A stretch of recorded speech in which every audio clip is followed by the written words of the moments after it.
इस समय भारत देश में दो महत्वपूर्ण मुद्दे ऐसे हैं जो चर्चा का विषय बने हुए हैं। पहला है ताजमहल।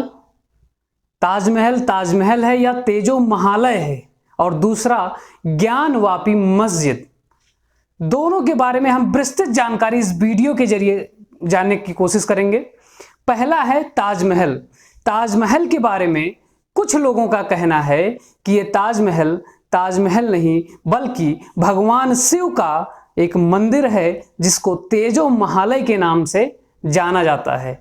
क्या ये सिर्फ एक कोरी कल्पना है या इसके पीछे कुछ साक्ष्य भी मौजूद हैं? इस वीडियो के जरिए हम इस सब को जानने का प्रयास करेंगे और ये साक्ष्य जो दिए गए हैं पिटीशन के समय उसको भी समझेंगे कि इस समय हाई कोर्ट में तेजो महालय को लेकर क्या क्या साक्ष्य याचिकाकर्ता द्वारा प्रेषित किया गया है। दूसरा है ज्ञानवापी मस्जिद में हुए सर्वे को हम समझेंगे कि क्यों इतना इंपॉर्टेंट है। ज्ञानवापी मस्जिद में एक सर्वे हुआ है जिसमें कुछ ऐसे प्रमाण सामने निकल कर आए हैं जो एक मंदिर होने की पुष्टि करते हैं। ठीक है, तो दोनों हो गए, एक ताजमहल, एक ज्ञानवापी मस्जिद। लेकिन इतना इंपॉर्टेंट क्यों है ये मुद्दा जिसपे मतलब मुस्लिम समुदाय द्वारा इतना विरोध किया जा रहा है? इसको समझेंगे बाबरी मस्जिद से। ऐसे ही कुछ सर्वे जिस तरह आज ताजमहल पर और ज्ञानवापी मस्जिद पे हो रहे हैं, ऐसा ही सर्वे हुआ था बाबरी मस्जिद के समय। और आज वहाँ पर जब मंदिर के साक्ष्य निकले और कोर्ट ने, सुप्रीम कोर्ट द्वारा आज वहाँ पे भव्य राम मंदिर का निर्माण हो रहा है। बात ताजमहल की करते हैं। ताजमहल में 22 ऐसे कमरे हैं जिसको लगभग 88 साल पहले अंग्रेजों द्वारा खोला गया था। एक याचिकाकर्ता है डॉक्टर रजनीश सिंह। इन्होंने हाई कोर्ट में एक पिटीशन डाला है कि वो 22 कमरे आर्कियोलॉजिकल सर्वे ऑफ इंडिया द्वारा नहीं खोले जा रहे हैं क्योंकि उसी 22 कमरे में ये भगवान शिव का मंदिर होने का साक्ष्य उपलब्ध है तथा इसकी जांच के लिए समिति गठित करने की मांग याचिकाकर्ता ने हाई कोर्ट से किया है। बहुत से लोगों के मन में यह प्रश्न उठ रहा होगा, क्या किसी भी इमारत पर याचिका डाली जा सकती है और उस पर क्या कोर्ट ये बाध्य है कि उस पर जांच समिति गठित करे और आपके पिटीशन को आगे बढ़ाए? ऐसा बिल्कुल नहीं है। आपका ये अधिकार है कि आप अपनी याचिका कोर्ट के समक्ष प्रस्तुत कर सकते हैं, लेकिन कोर्ट आपकी याचिका तभी एक्सेप्ट करेगा जब वो ये समझे कि ये आपकी याचिका में कोई साक्ष्य जरूर उपलब्ध है। बेबुनियाद तरीके से अगर आप याचिका देते हैं तो हाई कोर्ट या सुप्रीम कोर्ट या सेशन कोर्ट जो भी होगा वो आपकी याचिका खारिज कर देगा और आपने जो समय नष्ट किया है कोर्ट का उसके लिए आपको फाइन भी देना पड़ेगा। लेकिन कोर्ट ताजमहल के ऊपर सुनवाई करने के लिए याचिका को एक्सेप्ट कर लिया है, तो कहीं ना कहीं याचिकाकर्ता जो हैं रजनीश सिंह, उन्होंने कोई ना कोई साक्ष्य जरूर कोर्ट के सामने प्रस्तुत किए हैं। उस साक्ष्य को समझेंगे इस वीडियो में कि कौन कौन से ऐसे साक्ष्य हैं जिसको याचिकाकर्ता ने कोर्ट के सामने रखा है और कोर्ट उसको याचिकाकर्ता द्वारा रखे गए बात को सुनने को तैयार हो गए। ये इस बात का प्रमाण सिद्ध है कि जो 22 कमरे ताजमहल के नीचे हैं वो 88 साल पहले ही अंग्रेजों द्वारा खोले गए थे, तब से उसे नहीं खोला गया है। तो एक याचिकाकर्ता ने इस बात को रखा है। दूसरा, एक पुस्तक का हवाला देते हुए उन्होंने कहा है कि ये जो ताजमहल है इसको 1212 ईस्वी में राजा परमार्दी देव द्वारा बनवाया गया था, जो एक शिवालय था जिसका नाम तेजो महालय था उस समय, और इसी को बाद में 1632 ईस्वी में ताजमहल के नाम से शाहजहां ने कन्वर्ट कर दिया है। दो बात हो गई। तीसरी बात क्या रखा उन्होंने?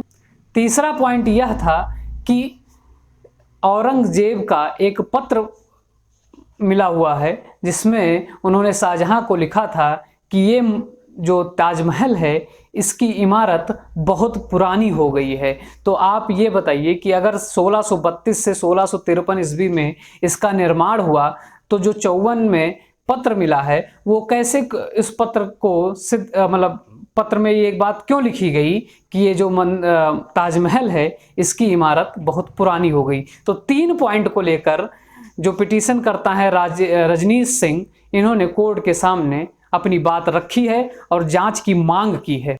याचिकाकर्ता के इन्हीं पॉइंट को लेकर हाई कोर्ट सुनवाई करने को तैयार हो गया है। एक लेखक थे पीएन ओक। पीएन ओक ने एक पुस्तक निकाली थी the Taj Mahal the true story. ये 1989 में ये पुस्तक निकाली थी। उसमें भी पीएन ओक ने ये लिखा था कि जो ताजमहल है ये इसके मतलब नीचे एक तेजो महालय नाम से शिवालय हुआ करता था और इसी के ऊपर ताजमहल मकबरा शाहजहां ने मुमताज की याद में बनवाया था। इस वीडियो का दूसरा टॉपिक था ज्ञानवापी मस्जिद। इसका निर्माण औरंगजेब द्वारा 1664 ईस्वी में कराया गया था। माना जाता है कि जहां बाबा विश्वनाथ का मंदिर था उसी के जस्ट बगल एक विश्वेश्वर महादेव का मंदिर हुआ करता था। इसी को तोड़कर ज्ञानवापी मस्जिद का निर्माण औरंगजेब ने कराया था।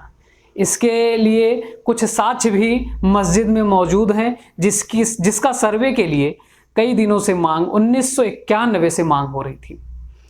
अभी सर्वे कंप्लीट हो गया है और वजू करने के स्थान पर, जहाँ पर मुसलमान अगर नमाज पढ़ने जाते हैं तो अपने हाथ पैर धुलते हैं।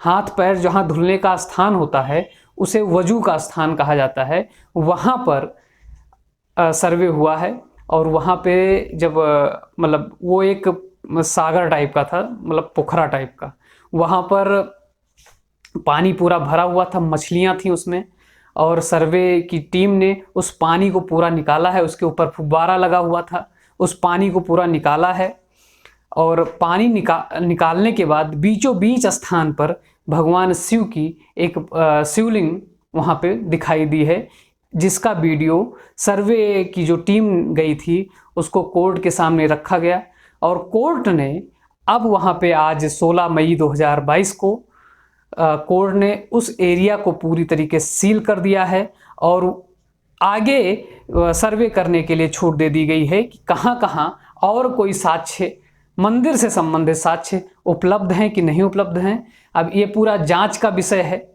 जांच होगी। सर्वे हो गया है, अब इसमें और भी टीम आएंगी और देखा जाएगा कि कहाँ कहाँ और क्या मंदिर के साक्ष्य उपलब्ध हैं। तो ज्ञानवापी मस्जिद, जिसको हिंदुओं द्वारा इस समय कहा जा रहा है कि वो विश्वेश्वर महादेव का मंदिर था, जिसका साक्ष्य भी आज कोर्ट के सामने रख दिया गया है। तो 2 मुद्दे इस समय भारत में, एक ताजमहल का और ज्ञानवापी मस्जिद का।